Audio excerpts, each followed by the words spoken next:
আসসালামু আলাইকুম ওয়ারাহমাতুল্লাহ। প্রিয় ভাই ও বোনেরা, জীবন সবসময় সহজ নয়। দুঃখ, কষ্ট, ব্যর্থতা এসবই জীবনের অংশ। কিন্তু মনে রাখবেন, আল্লাহ কখনো তার বান্দাকে একা ছেড়ে দেন না। আজকের আলোচনায় আমরা শিখব কিভাবে কঠিন সময়েও আল্লাহর উপর ভরসা রেখে এগিয়ে যেতে হয়। আল্লাহ বলেন, অবশ্যই কষ্টের সাথে আছে স্বস্তি, অর্থাৎ প্রতিটি দুঃখের পরে সুখ আসবেই। রাসূল সাল্লাল্লাহু আলাইহি ওয়াসাল্লাম বলেছেন, মুমিনের অবস্থা আশ্চর্যজনক, তার প্রতিটি অবস্থাই কল্যাণকর। যদি কষ্ট পায়, সে ধৈর্য ধরে, এতেও কল্যাণ আছে। যদি সুখ পায়, সে শুকর আদায় করে, এতেও কল্যাণ আছে। ভাই ও বোনেরা, হতাশা শয়তানের অস্ত্র। আল্লাহ কোরআনে বলেছেন, আল্লাহর রহমত থেকে নিরাশ হয়েও না। সূরা জুমারের ৫৩ নম্বর আয়াত। আমরা যখন ব্যর্থ হই, তখন মনে রাখতে হবে, ব্যর্থতা কোনো শেষ নয়, বরং সফলতার শুরু। রাসূল সাল্লাল্লাহু আলাইহি ওয়াসাল্লামের জীবনে তাকান। তিনি মক্কায় ১৩ বছর ধরে অবমাননা, গালি, নির্যাতন সহ্য করেছেন, কিন্তু ধৈর্য ধরে থাকায় আল্লাহ তাকে বিজয়ী বানিয়েছেন। কঠিন সময়ে মানুষ প্রায়শই চারপাশ থেকে ভেঙে পড়ে, কিন্তু মুমিনের শক্তি আল্লাহর উপর ভরসা রাখা। আল্লাহ বলেন, যে ব্যক্তি আল্লাহর উপর ভরসা করে, তার জন্য আল্লাহই যথেষ্ট। সূরা তালাক ৩।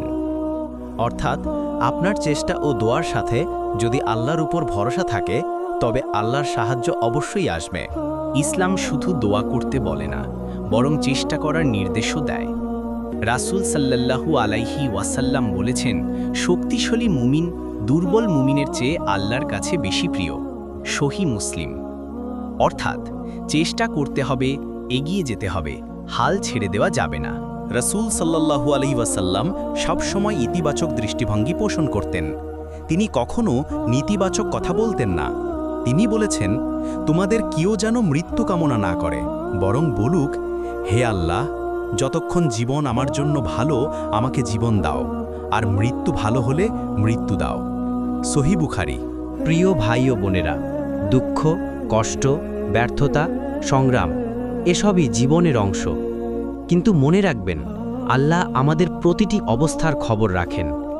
ধৈর্য, শুকর, দোয়া এবং চেষ্টা, এই চারটি জিনিস আঁকড়ে ধরলে কোনো কষ্টই আমাদের ভাঙতে পারবে না। তাই দুঃখ নয় চেষ্টা, হতাশা নয় সংগ্রাম। ভেঙে না পড়ে ঢাল হয়ে ঘুরে দাঁড়াতে হবে। সবকিছু তোমার সাথে বেইমানি করলেও তোমার চেষ্টা কখনোই বিফলে যাবে না। তুমি এটার ফল পাবেই, হয় আজ না হয় ভবিষ্যতে।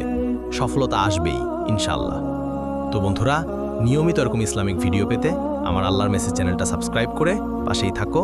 সবাই ভালো থাকো, সুস্থ থাকো, নিজেদের খেয়াল রেখো, আর ফোকাস অ্যান্ড বিলিভ। আসসালামু আলাইকুম ওয়া রাহমাতুল্লাহি ওয়া বারাকাতুহু।